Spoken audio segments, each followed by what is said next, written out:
Ben 10 Alien Force: The Rise of Hex is the fifth game in the Ben 10 video game series, the third game to be based on the Ben 10 Alien Force series, and the first downloadable game based on the series. It was released in May 26, 2010 on the Live Arcade and released on the WiiWare on May 31, 2010. Developed by Black Lantern Studios, the same studio who makes kids games for Nickelodeon, it was published by Konami Digital. The game really reminds me of that Hyperscan game, the way they use PNG pictures for the cutscenes, the gameplay. The game lets you play with 10 aliens: Humongous or Jetray, Spider Monkey, Big Chill, Swampfire, Goop, Brainstorm, Echo Chromiston, and the new alien Lodestar. The game starts out with Hex and Charmcaster plotting to end the age of technology and begin the age of magic with the help of Ben Tennyson.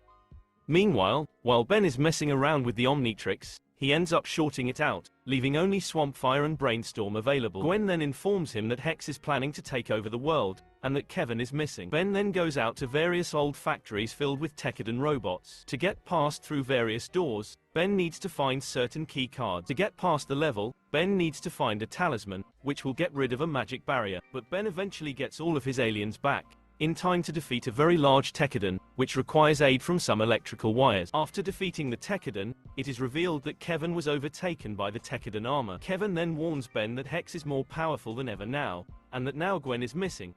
Ben then moves on to some sort of temple, guarded with traps and rock monsters. At some point, he finds Gwen being held captive by Charmcaster. After he defeats her, she falls unconscious and is automatically transported away by magic. Gwen tries to tell him that Hex is extremely dangerous now, but he is still a little cocky about it. He then falls through a trapdoor into some catacombs. Ben wanders around in the catacombs, filled with more traps and rock monsters. He begins to notice that Lodestar has a weird effect on the talisman. He finds Hex at the end of the tunnels. It turns out that when Ben used the talismans, they went to Hex, and they are what he needs to become powerful enough to end the age of technology. During the battle, Hex tries to power up using them. Ben then uses Lodestar to destroy some of them. When he destroys all of them, Lodestar sucks Hex into one of the talismans. He then turns into Jetray and flies out of the catacombs. Gwen and Kevin assure him that Charmcaster won't be a problem for a while, as she'll be stuck looking for a way to free Hex. Ben then suggests that they go get some chocolate asparagus smoothies.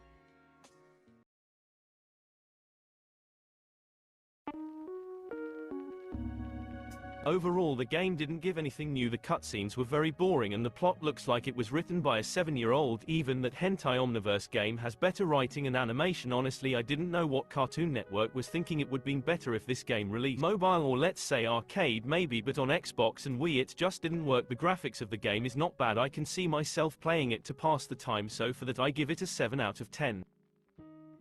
That was it for this video, and I will see you next time.